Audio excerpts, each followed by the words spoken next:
the word that people like to use is psychoactivity. That's not a correct term because anything causes psychoactivity. The coffee I'm drinking right now causes psychoactivity. It works on my brain. Sure. Okay. It's more whether it's psychotropic or non-psychotropic. Does it cause euphoria or not? So THC does, CBN does.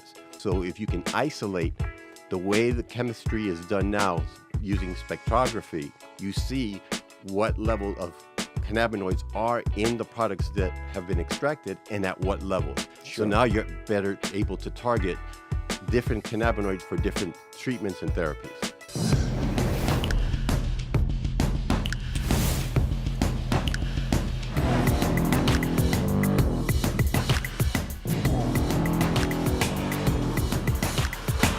All right. Hello, everybody on Instagram, all my great, awesome followers. I got a guy that you're going to want to listen to here because he is the expert on cannabis. He's a doctor, Joseph Rosado, MD, MBA.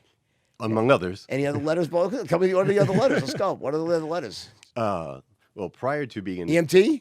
EMT, Boom. What else? paramedic, Paramedic? P. All right. Before that, CNA, Certified Nurse's Aide. Certified Nurse's Aide? So Certified Nurse's Aide, EMT paramedic, cath lab technician, chiropractor, medical doctor, MBA, healthcare management. Lover extraordinaire? That's the wife. Extraordinaire.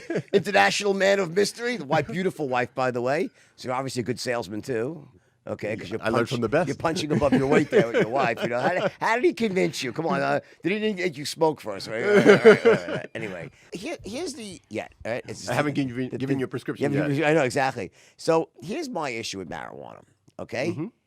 I am 1,000% convinced that it's got incredible uses medically. All right. Mm-hmm. When I smoke pot, if I don't have Xanax close by, I'm always one step away from a massive panic attack. It makes me paranoid, right? And the pot today is not like the pot that when I grew up. Like when we got pot back when we called it marijuana pot, right? Right, yeah. We got it. We used to like separate out the stems and the seeds and the little twigs, and then you grind out, you roll a joint, you take a couple of hits, and maybe you felt a little buzz. You smoke. You know, we used to smoke a few joints in college.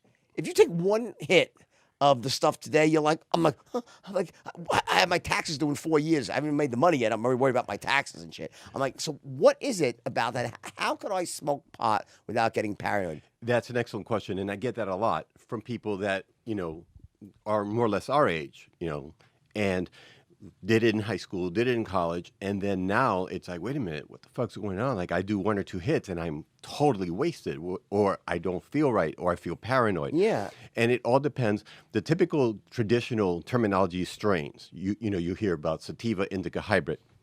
Really, they're chemovars because plants don't make a strain. You're a microbiologist. Yes. Plants don't. There's no strains in plants. Bacteria, viruses, yes. So these are chemovars. And so if you genetically create a chemovar that has a good balance or good blend, more indica dominant than, say, a sativa dominant, because sativa will stimulate, but it'll cause certain people to feel a sense of paranoia. They get a sense of, oh shit, what's going on?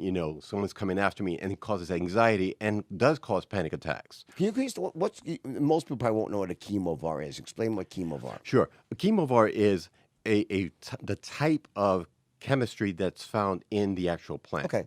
And so the chemical breakdown, the chemical breakdown. And so, there's 144 cannabinoids which are found in the plant.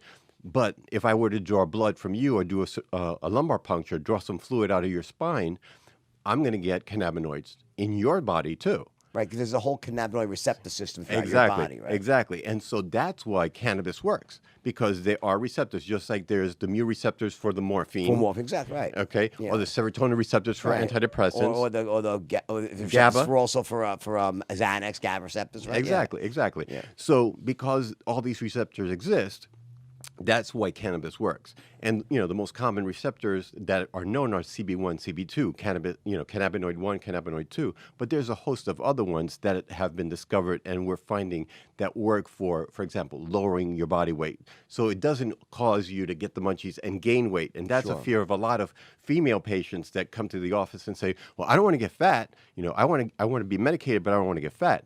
Well, it works on a certain receptor, so it drops body weight, works on metabolic syndrome, so it lowers your blood sugar, lowers blood pressure.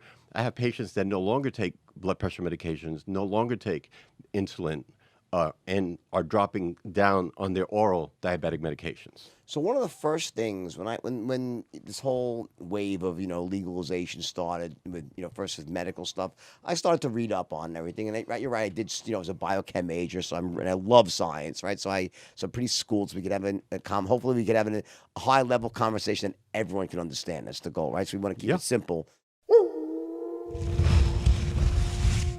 All right, next sponsor here. By the way, I really love this company. You know why?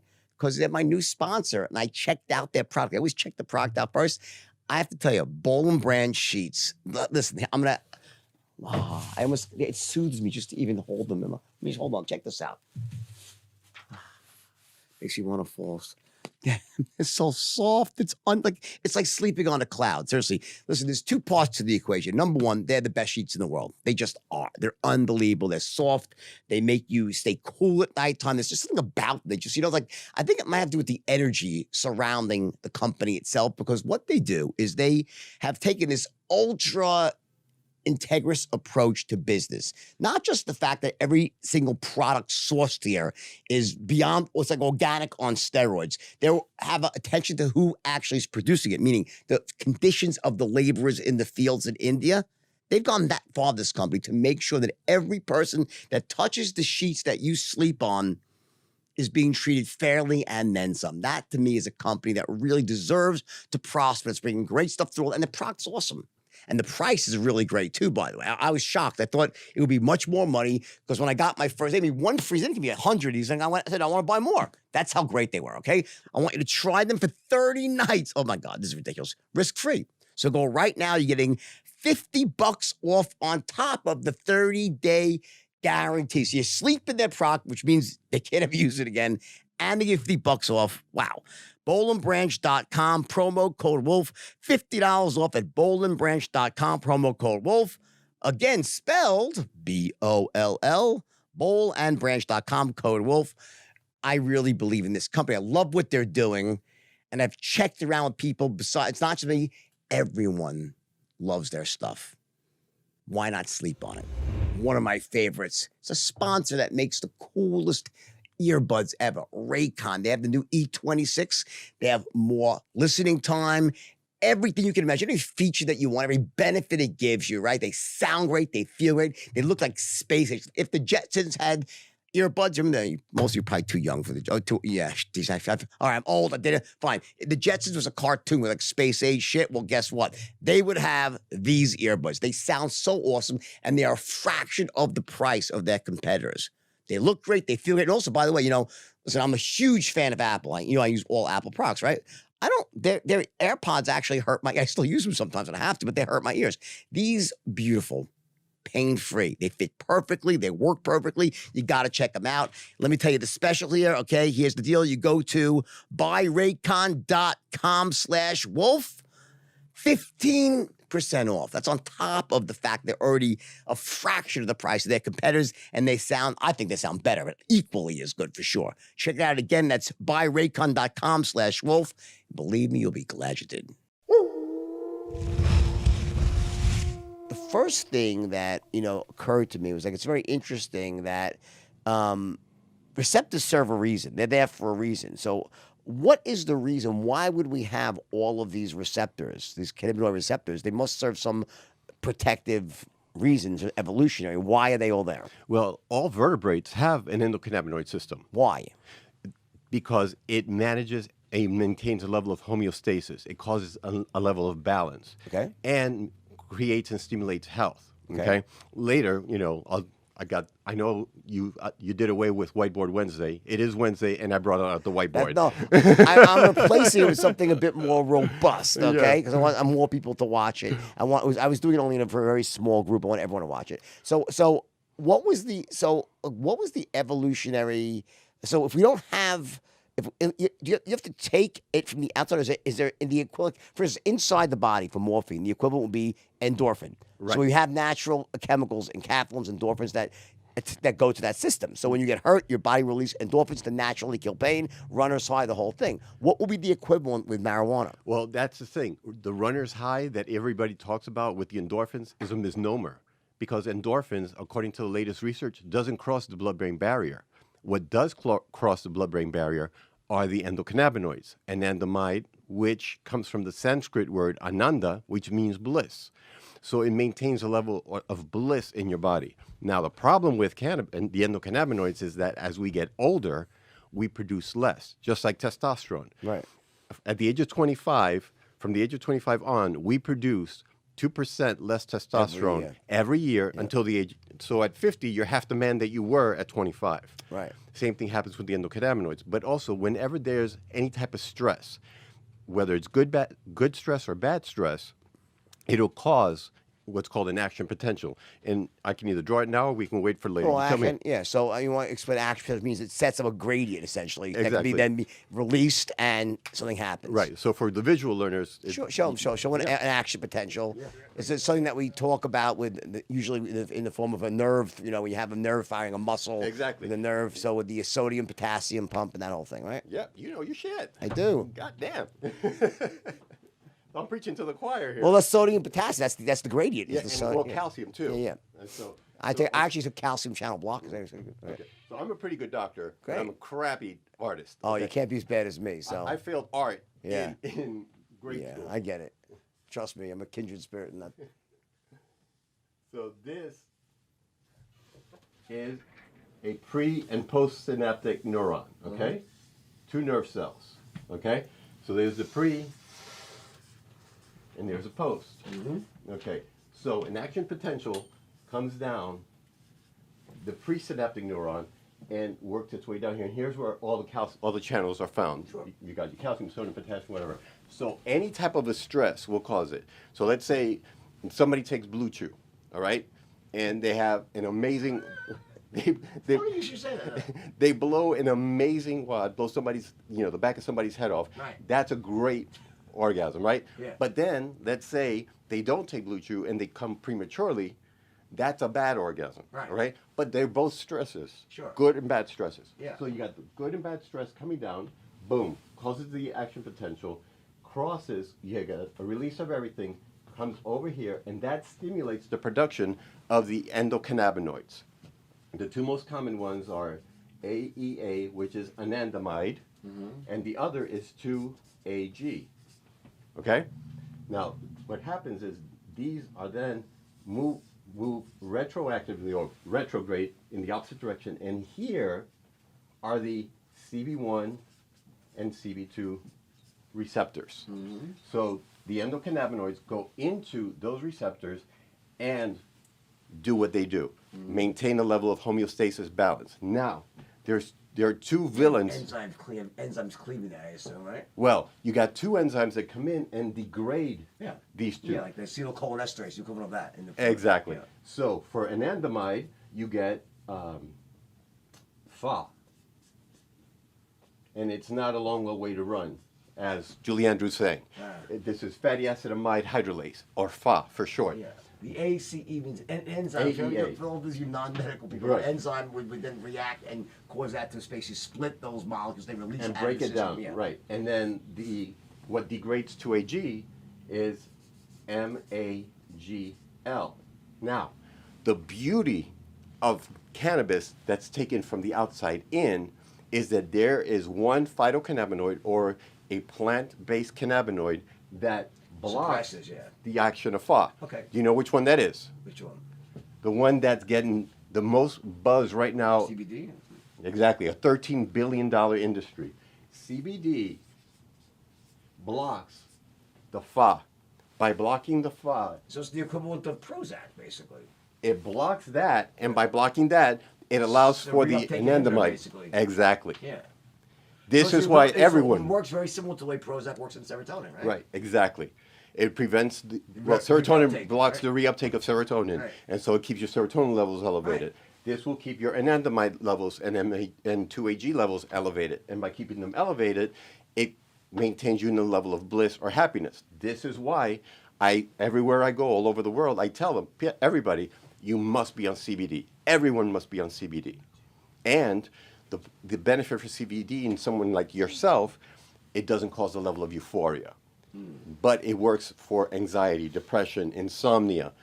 Patients that have not slept for years with the proper amount of CBD works amazingly well because it's an anti-inflammatory, it's an antioxidant, it decreases inflammation. So it's 20 times more powerful than aspirin to reduce inflammation.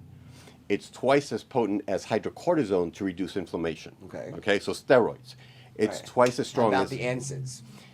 Well, NSAIDs would be aspirin. Well, aspirin's a different class, though, actually, right? Aspirin is most. Aspirin is an NSAID, like is it an NSAID in yeah. aspirin? I mean, there's like this more Motrin is an NSAID. Well, they're all non-steroidal anti-inflammatory. Yeah. That's what Okay. aspirin is. Okay. Ibuprofen, Got it. naproxen, any of those. Right. So they're stronger than that. I take meloxicam, Yeah. or Mobic, right? Right. I've tried, But it doesn't kill your gut like all those NSAIDs Right. do. Yeah. Which can Well, cause I you. take coax too, which is the meloxicam and those. Not as bad as the original ones, but still I get it. All right, so now so what you're saying here, all right, is the methodology of CBD basically is it blocks the reuptake of critical molecules that essentially and the result of blocking it stops them from being broken back down, so it keeps the level elevated, and the Right. result of that would be you're gonna have less inflammation. You can sleep better, right? Yeah. So is CBD overarching phrase for lots of different chemicals within that group, or is it just one thing, CBD?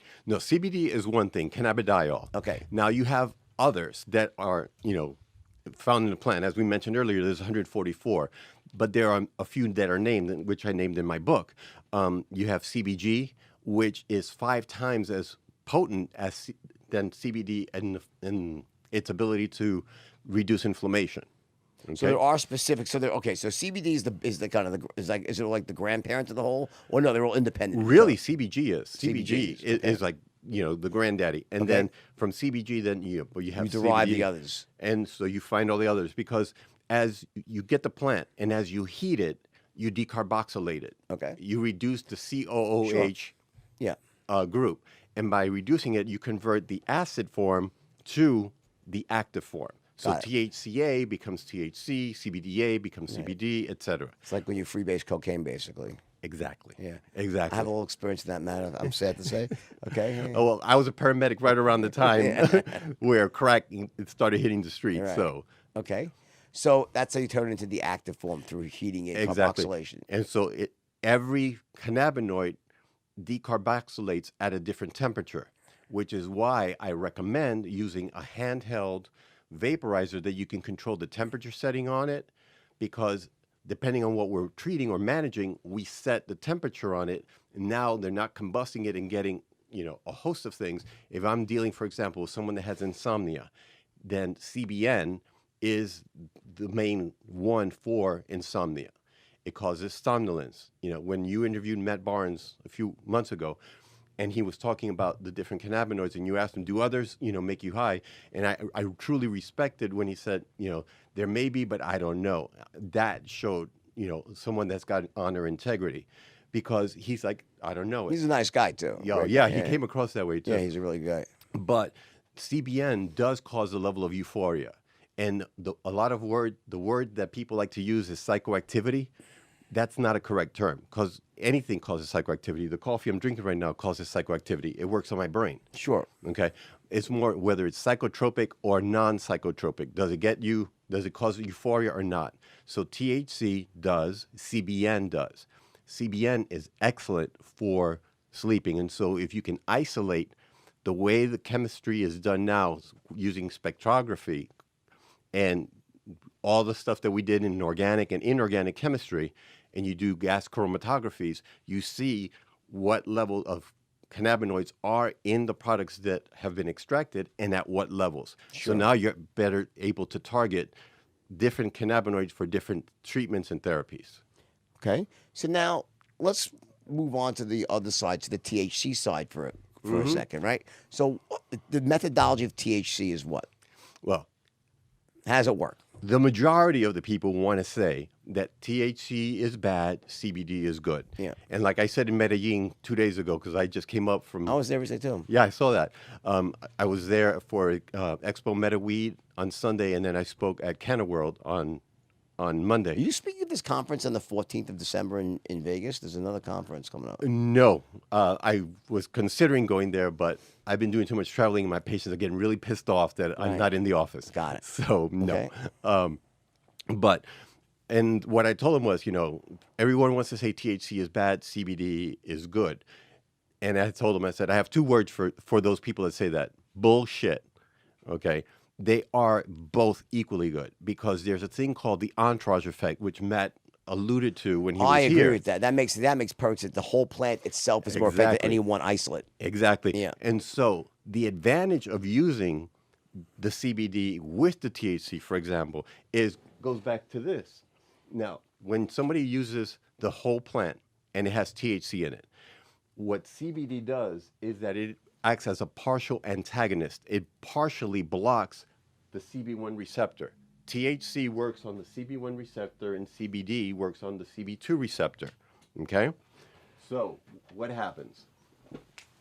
So, THC on the CB1. So CBD blocks the activity of THC. It blocks the euphoria, but it doesn't block its action. So, let's say someone greens out. You remember greening out back in the day? No, what's that? Greening out is when you take too much of cannabis. You take too much pot. You smoke too much, or you smoke something that's got like 30% THC in it, and you get fucked up.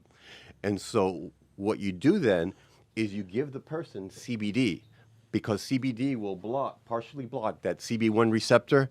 It blocks the euphoria of the THC, sure. but you get the effect of the THC. So, for example, patients that have... Very similar to Narcan, but does. Exactly. Narcan blocks the mu or kappa receptors. Yeah. Exactly. Got it. And so what happens?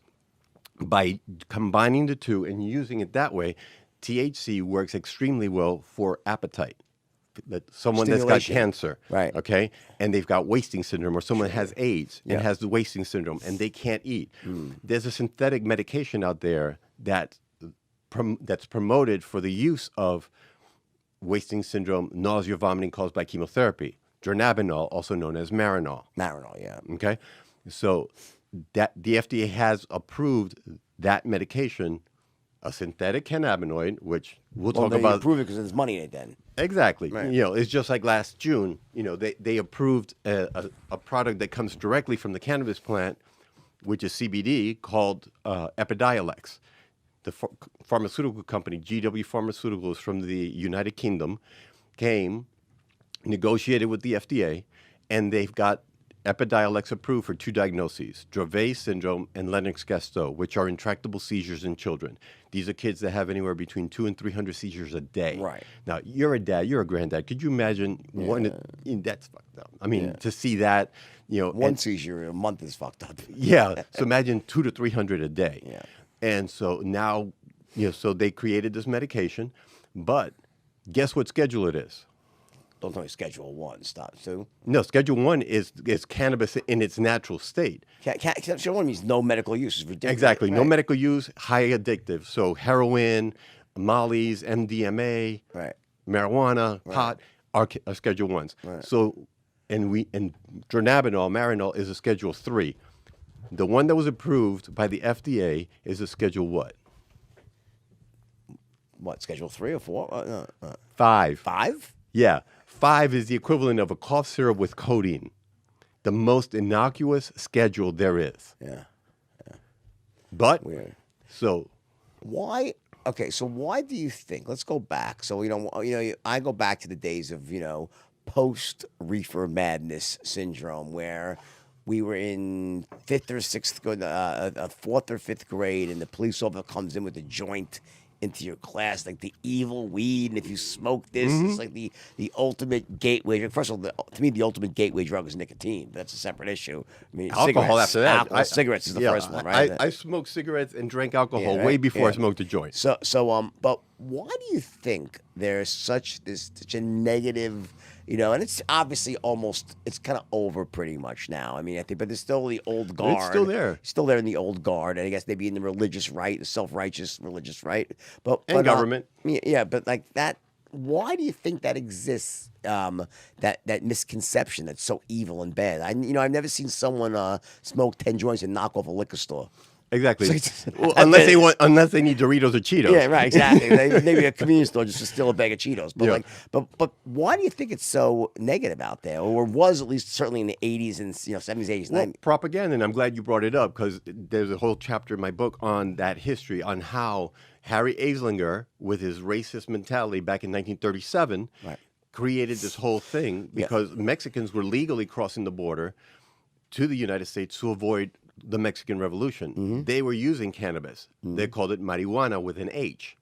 He then changed the word cannabis to marijuana with a J, and then the propaganda was, darkies and Mexicans are coming to our country using this drug. Corrupting our children. Yeah, our white women are going to smoke this and have sex with these darkies, Mexicans, and jazz singers.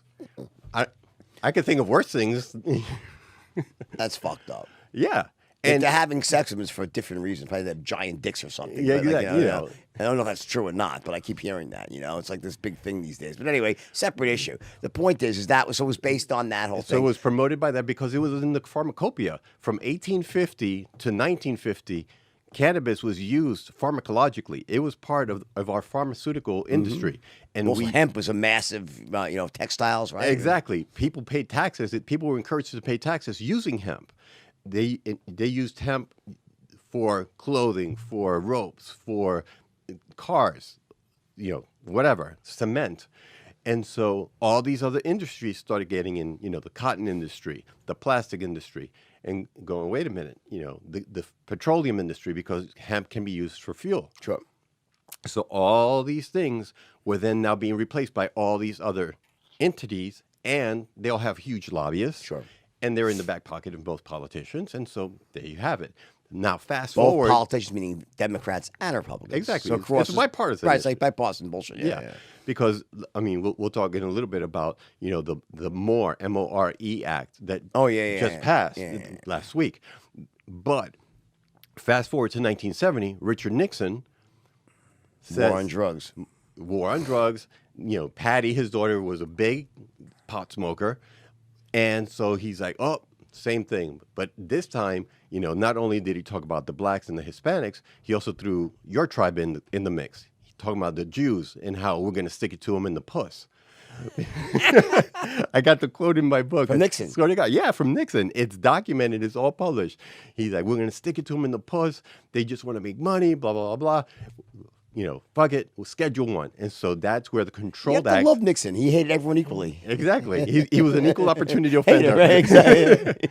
So as a result of that, then, it became a Schedule 1. So now there's no medicinal value, highly addictive. And then fast forward 10 years later, Ronald Reagan's wife, Nancy, just say no. Well, that really worked. Oh, yeah, it works for us. It works with drugs and sex. Okay, just say no. Just say no. And so, and then they had the commercial, the egg. The egg. This is your brain. This is your brain on drugs. Right. I'm like, I want to be the fucking fried egg. That was me. That was the sad part, though. And I did as much as I could. But here's, let's go back now to the beginning, right? The beginning statement was, why do I get paranoid? Because I'm jealous of people. Because here's what I said to myself. I said, if that many people love the feeling of smoking pot, there's got to be something there to it. In other words, there's got to be a good aspect to it. And I wish I could experience that. So how would someone, I guess the real important question is, how does someone that has a tendency to be or get paranoid or have panic attacks like myself, how do I use marijuana and get the benefits, both psychotropic, the positive psychotropic benefits, and medicinal without getting paranoid? And obviously this is elevated CBD levels, Right. But what's the real, but how do you actually implement that in a way that's safe and easy to do? Perfect. Let's say you come to the office and you meet with one of my doctors because they see all my new patients and initial consultations. and we take your history. We look at what medications you've been on, what allergies you have, whatever. So it's a true medical evaluation. What It's drugs not, I've taken in the past. Like exactly. All of them. All. All right. Yeah. Yeah. But how you responded and reacted to them. You know, Right. I remember like in your book and in the movie, you know, your drugs of choice were Quaalude, morphine, Adderall, Xanax, and alcohol, of course. And Klonopin. And you know, Klonopin was a benzo. So, Yeah, I love benzos. yeah, because- benzos, because it calmed you down. Yeah, and I love Klonopin because of the name Klonopin, like club. I think Klonopin. I want that's the club. But then you needed the Adderall to wake you up and focus, because you needed to focus, because the Quaaludes and the morphine and the alcohol and the cocaine, of course. dropped you down, right? And then the cocaine and the Adderall brought you back up. Right. So you were medicating, self-medicating to maintain. But then I got paranoid from the coke, so I took Xanax to stop the paranoia. Exactly. And then if I got nausea, I took Zofran for the nausea and everything. And then you Mm-hmm. know, I kept going around and around we went, you know? Exactly.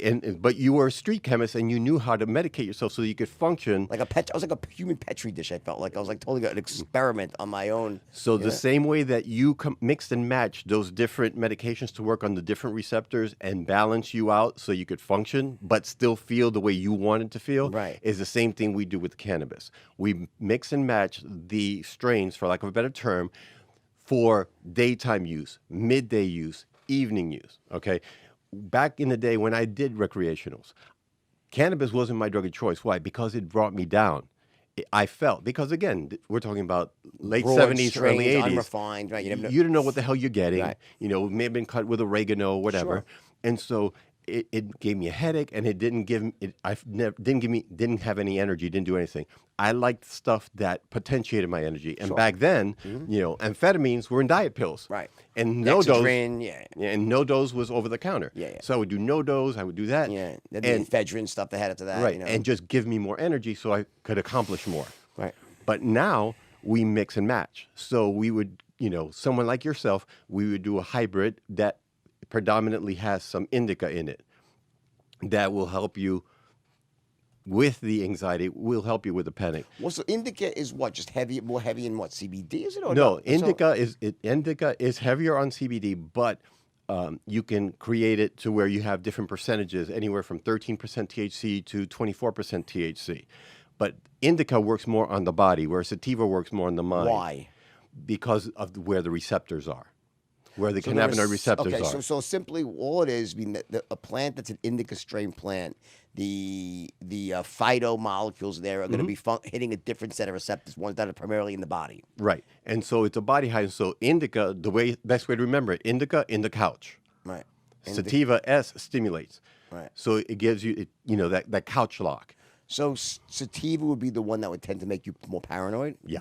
It will make you, paranoid. It'll stimulate. It'll cause, but some people that are creatives like the sativas because that helps with their mind. Why people do cocaine, because it makes them feel more focused, or Adderall or any type of amphetamine. It helps you get more focused, more productive, causes the creative juices to flow, etc. Got it. How do you control the quality out there? See, I think the biggest issue that I see facing the industry is one of branding and standardization. Because the FDA, and as fucked up as they are, and because drug companies are not involved yet, at least, right? Is there some way to know really what you're getting right now, or no? Not unless you. So you go to a reputable doctor like yourself, where you, I guess, vetted your stuff that you use in the office. But what about a person who's traveling to Colorado and doing a little, cannabis tourism? Like, is a store that says this is this? Is it really true? 'Cause I always feel like it's when I go to the store and I look at the stuff. How do you really know? Right, and that's the thing. 92% of the people that go into the dispensaries base their buying decision on the bud tender behind the counter. Yeah. And what is that? And they don't know who the hell you are. They don't know what. It's based on the ethics of a person that runs the store. And how do you really know? Exactly. Now, what you said earlier about you can vet what's in your office, I can't, because in the state of Florida, and we cannot dispense in our offices. Okay. They see us, and then we send them to a dispensary. And But so you obviously have joint. Whether it's not, I don't know if it's joint venture might be the wrong word, but you have approved dispensaries where you know the Right. people are doing certain things. So and the state mandates, Some states require third-party testing so that they do have a good level of QA, QC to make sure that what's on the label is really in the bottle. Okay. Now, the problem is when you go into the black market, that's where you have no idea. Because right now, there's only 33 states that have a medical cannabis program, as well as Washington, D.C., Puerto Rico, and Guam. We all of those have a medical program. Right. So every state does self-regulating and regulates their own and makes sure that what's in the bottle, what's advertised, is truly there. So that prevents the possibility of getting something that's not properly labeled or whatever. And you also eliminate this whole, fear of what's in the cartridges. Sure. Is it going to cause me to have, lipid pneumonia, or am I going to die from, the polyethylene glycol or the propylene glycol that was in there to give it a flavor or a taste or whatever? Because the cannabis has things called terpenes, which are what give it the smell and the taste. But not only that, they also have curative properties. So, for example, linalool is found in lavender, very calming. So something that has a terpene of linalool in it would be great for you because it'll help calm you down, give you that sense. So terpenes are just a class of phytochemicals, right? Yep. Just a different one. They give smell. They're also different Give scent. the smell and the scent. Yeah, okay. And the taste. Right. Okay. So what's the solution to someone that, let's say for like myself, I want to go, all right, you know what?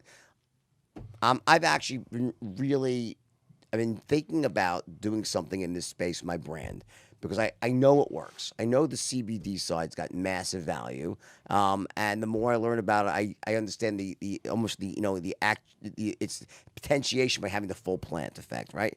So what does a guy like me, because I don't have a brand yet, I don't have a relationship with someone yet, I'm close to signing something. How do I find the best stuff like this? Not the best, being the safest, most efficacious stuff. How do you do that? The first thing you want to ask for is there's what's called a COA, Certificate of Analysis. Okay?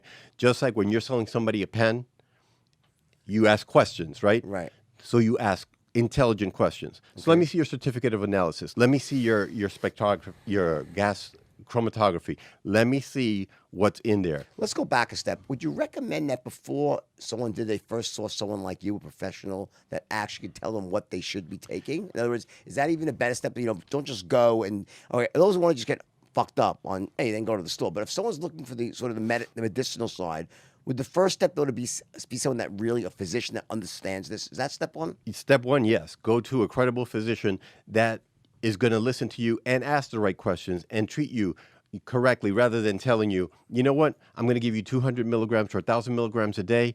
Go to the dispensary and have them figure it out for you. Question: how do you find the reputable physician in this market? And a lot of charlatans? I would assume like everything. Yeah. Like right? everything, Yeah.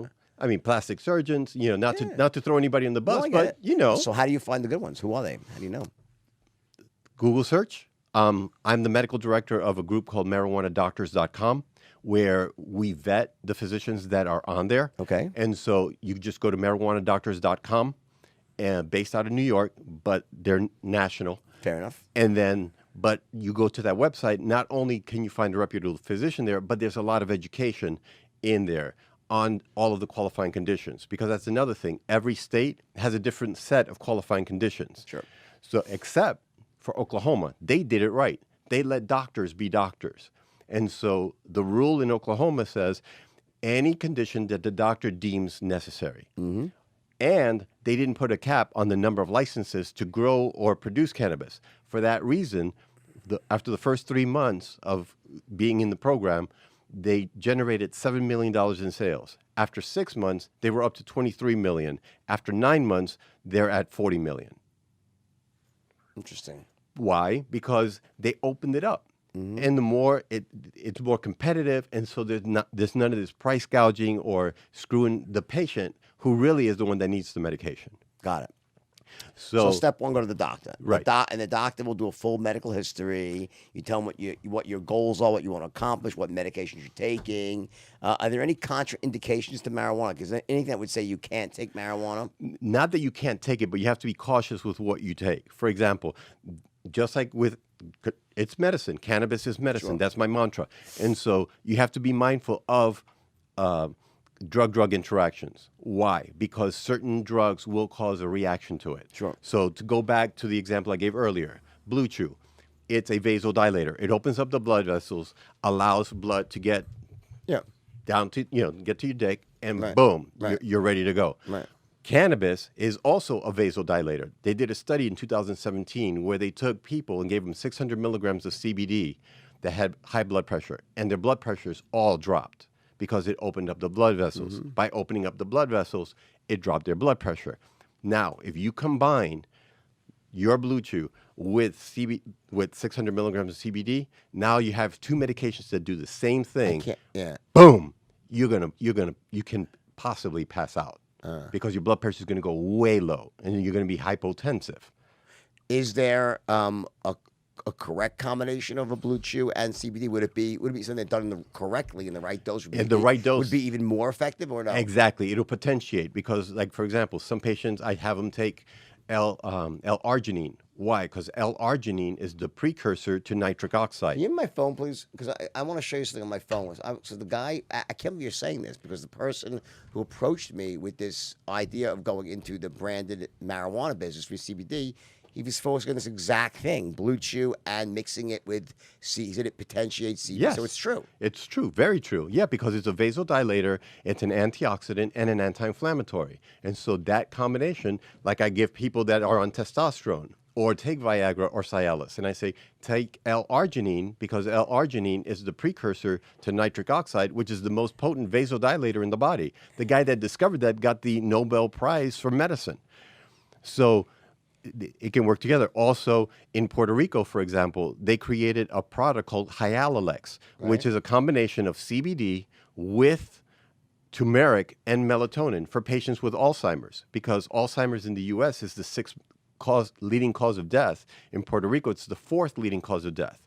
So because of the high incidence of Alzheimer's in Puerto Rico, boom, they created this medication that combines turmeric, which is an anti-inflammatory, and other stuff. So I can develop a product as a CBD Viagra, target my demographic, male enhancer, turn a cub into a wolf, sort of the brain cock enhancer with CBD. So it's actually true. Yes. He wasn't bullshitting you. I said, it's a great idea, but is there any medicine, science? He's like, no, I'm telling you, it's really, so it's actually true. Mm-hmm. Wow. So the idea would be, though, is that it has to be the proper. In the proper ratios, just like everything else, everything in moderation, Really? but also with kids, for example, kids that come in that, like the ones I mentioned earlier, that have, 200 to 300 seizures a day and are on 3 to 5 anti-epileptic drugs, phenobarbital, Dilantin, Keppra, Onfi, which are all extremely toxic. Terrible stuff. Very narrow therapeutic margins. So the range to use them is very narrow. So you have to monitor the levels. You have to monitor So the many liver side enzymes. effects also. But cannabis or CBD and THC, when taken orally, will be metabolized in the liver in the same places, using the same enzymes that metabolize these medications.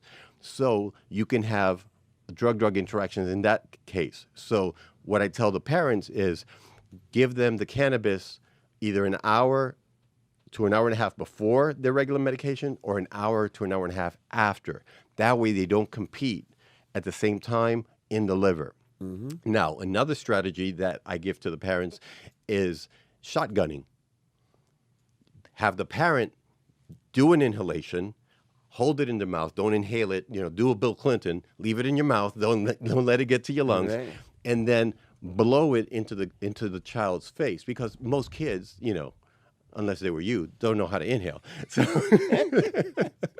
So you blow the smoke into the child, and now the child inhales it, and that's to an advantage because when you inhale it, it's absorbed within 3 to 5 minutes. You get the effect within 3 to 5 minutes.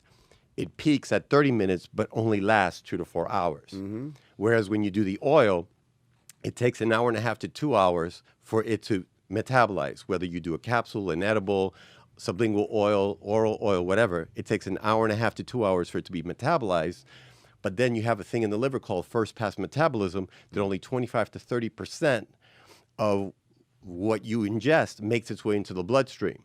But what happens, it's kind of like the lemons that you did with your buddy.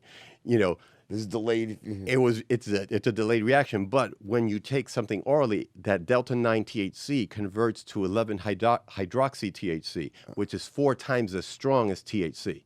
So let me share a story. I have a couple. She's a nurse. He's a salesman, a business guy.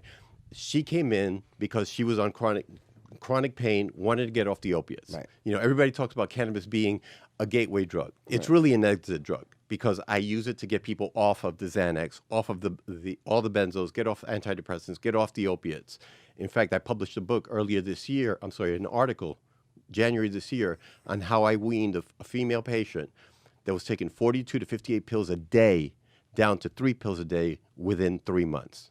And now, 2 years later, she's on 0 pills a day. Wow, that's impressive. So it is an exit drug. So this patient comes in, wants to get started. There's a whole process. We get them registered. The state of Florida has to approve it. They have to complete their application online. And then the state sends them an email saying, congratulations, you've been approved. That means all the boxes were checked. And then they're free to go into the dispensary. Okay. All right. So in that interim, from the time she saw us in the office to the time she got the card, her and her husband went to Vegas for, a business trip and hang out. They went to a dispensary, got some chocolates, edibles. Each piece is 10 milligrams. So they both take one, and half hour, an hour later, they don't feel anything. And so she's like, this doesn't work. Let me do another one. She takes another one. She claims that she doesn't remember anything that happened. But 9 months later, she gave birth to a baby girl. So we know what happened.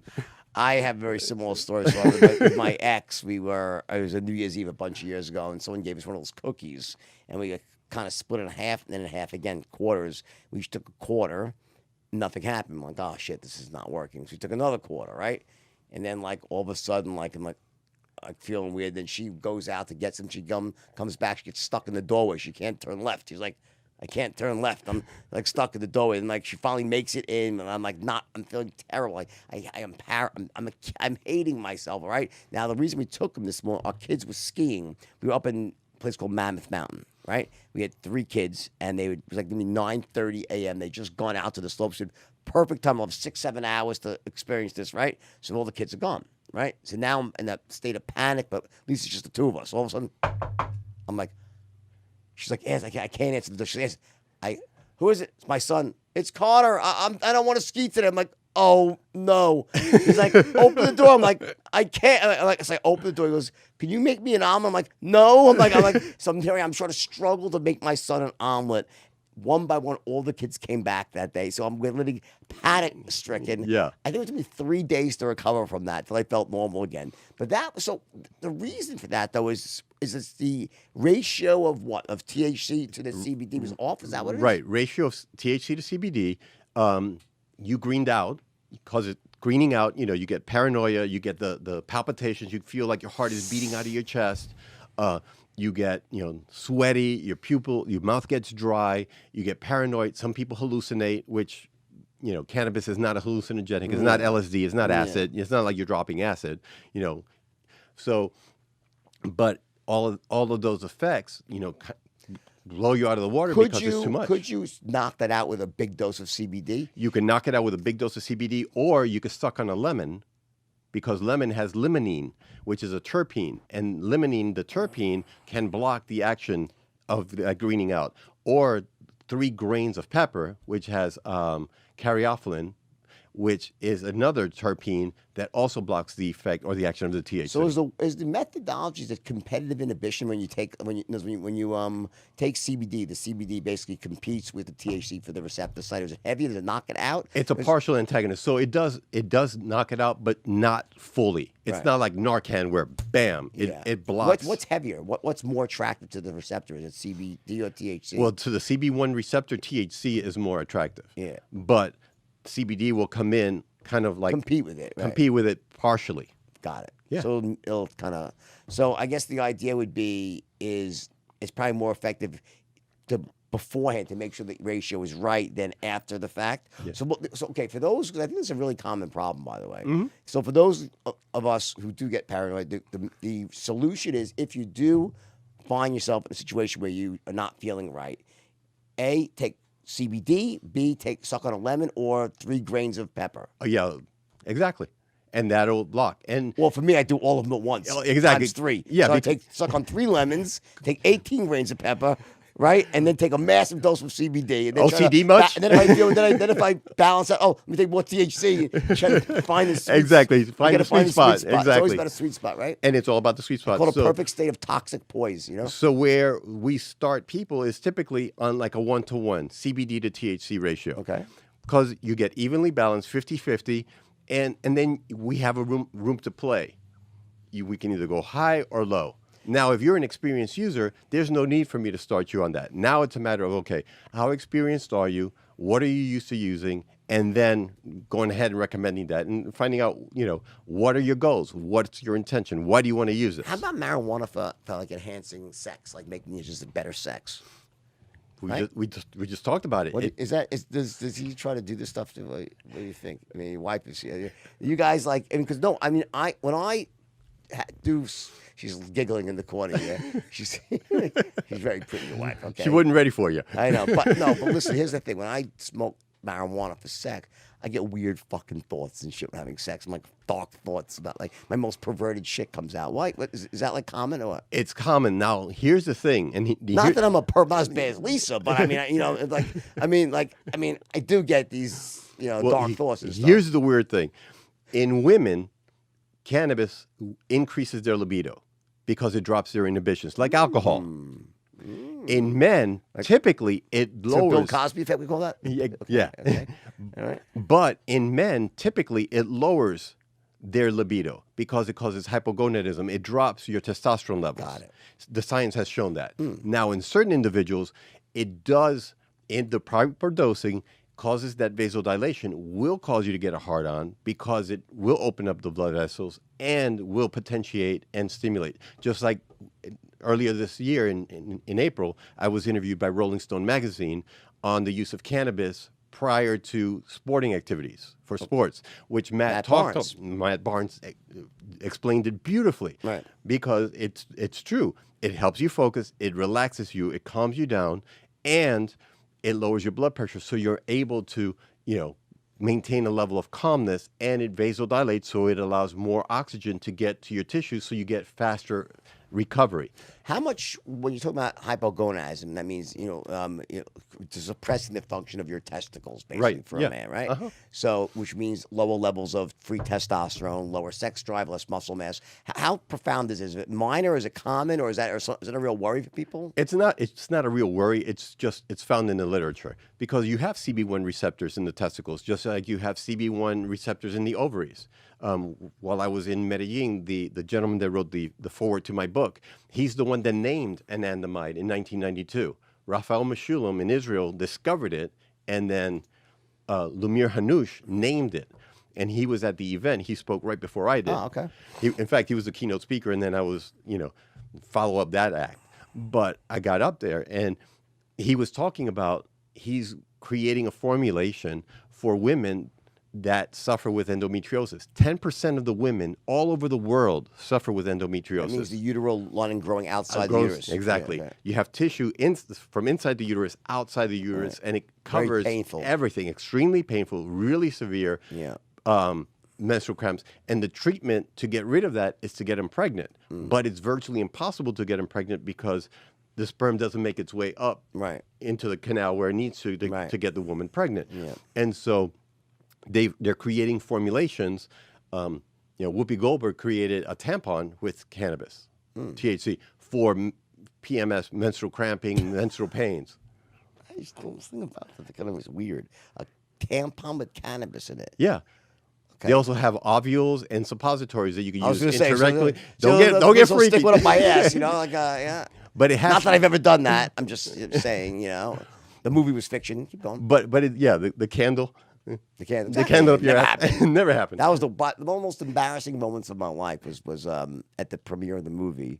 My mother is sitting to my left, and and the scene comes on with the dominatrix is like beating me with a candle in my ass. I'm like, Mom, this is just pure fiction. She's like, I know what you're capable of. Mothers do know. Yeah, I know. I raised you. But yes, so it does, because of that, it does help. But you've got suppositories. These are different modes of administration. So you can, patients that have a tumor of the head and neck, and they're having a hard time swallowing. Sure. Together with the inhalation, they could use a suppository. Or they have colorectal cancer. Then it goes right into, and it goes locally to that area. Also, the benefit of using it intrarectally, like inhalation or in a suppository and smoking, is that it bypasses the liver. So the absorption takes place virtually immediately, and you don't have to screw with the liver, breaking it down and screwing, making it slower. Got it. All right, listen, we're going to stop the video portion now. We're going to keep going. Yeah. But for those of you who are watching the video, we're going to continue this on Spotify, iTunes, or anywhere else we would listen to a podcast. So go there now. We're going to keep going right now. Is there any dark downside that you can see to this whole thing with marijuana? There's simply none. It's just all bullshit. Is there any negative? Well, more people died last year from eating peanuts than from smoking marijuana.